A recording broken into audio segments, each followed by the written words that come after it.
Bienvenidos a este tercer tema que se titula Derechos Humanos y Derechos de las Mujeres. Yo soy Eric y le damos la bienvenida a Verónica. Empecemos. Gracias, Eric.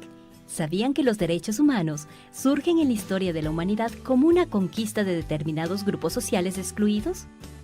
Exacto, Vero. Además, los derechos humanos suponen un horizonte que pretende una idea de sociedad democrática, equitativa, igualitaria y con justicia social.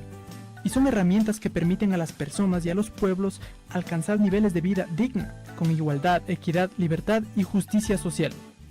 Es importante conocer las características de los derechos humanos. 1.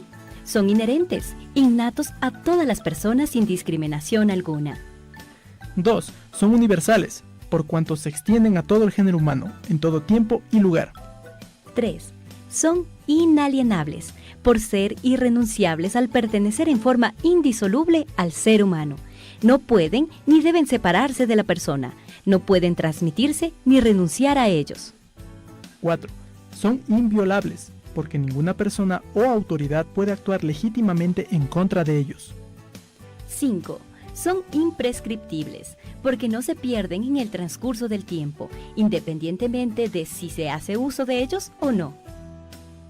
6. Son justiciables, porque su infracción o falta de reconocimiento puede invocarse ante los tribunales nacionales o internacionales.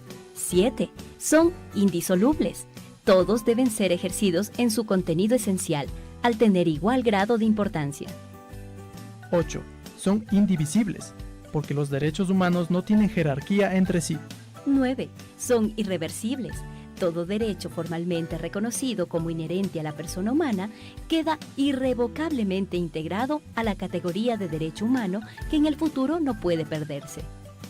10. Son progresivos, por su carácter evolutivo en la historia de la humanidad. Es posible que en el futuro se extienda la categoría de derecho humano a otros derechos que en el pasado no se reconocían. ¿Sabías que los derechos de primera generación son los civiles y políticos? Estos se basan en la libertad e igualdad.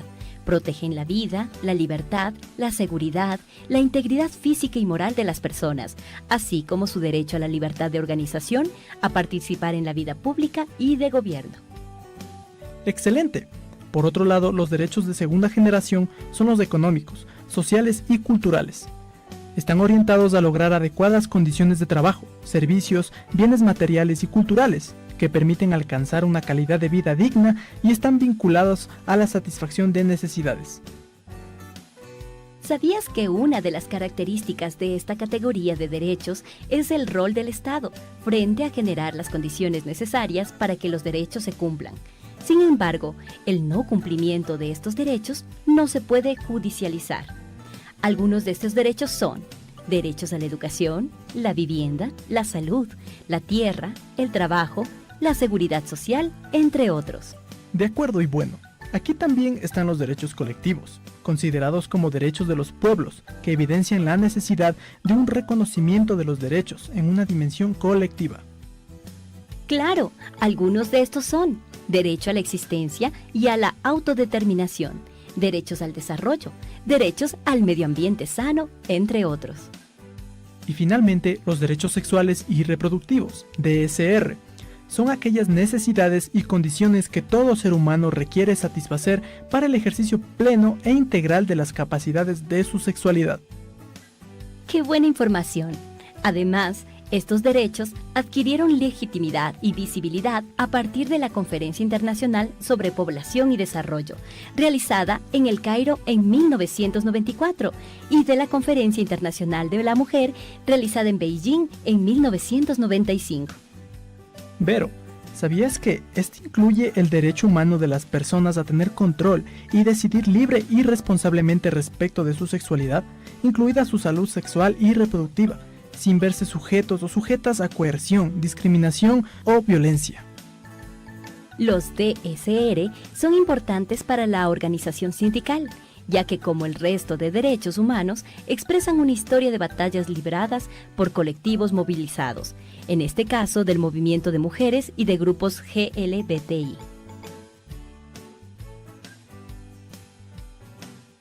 Exacto, y el cumplimiento de los DSR posibilitan a la organización sindical asumir plenamente el rol sociopolítico y emancipador en la construcción de una nueva organización y sociedad digna, en paz consigo misma.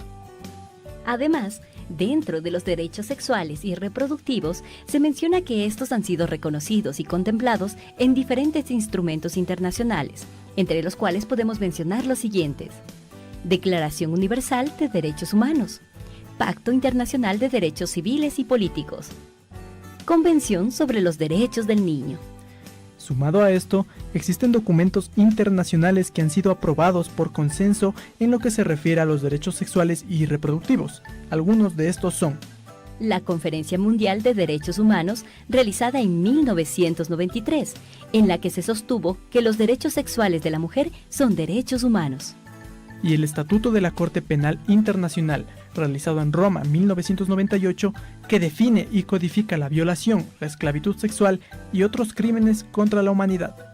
Eric, ¿cómo crees que podemos concluir este tema? Mencionando que los límites de los derechos humanos de una persona son los derechos de las otras personas. Bueno, esto ha sido todo en nuestro tercer tema. Les invitamos a que sigan junto a nosotros en los siguientes. Tenemos temas muy interesantes que serán tratados.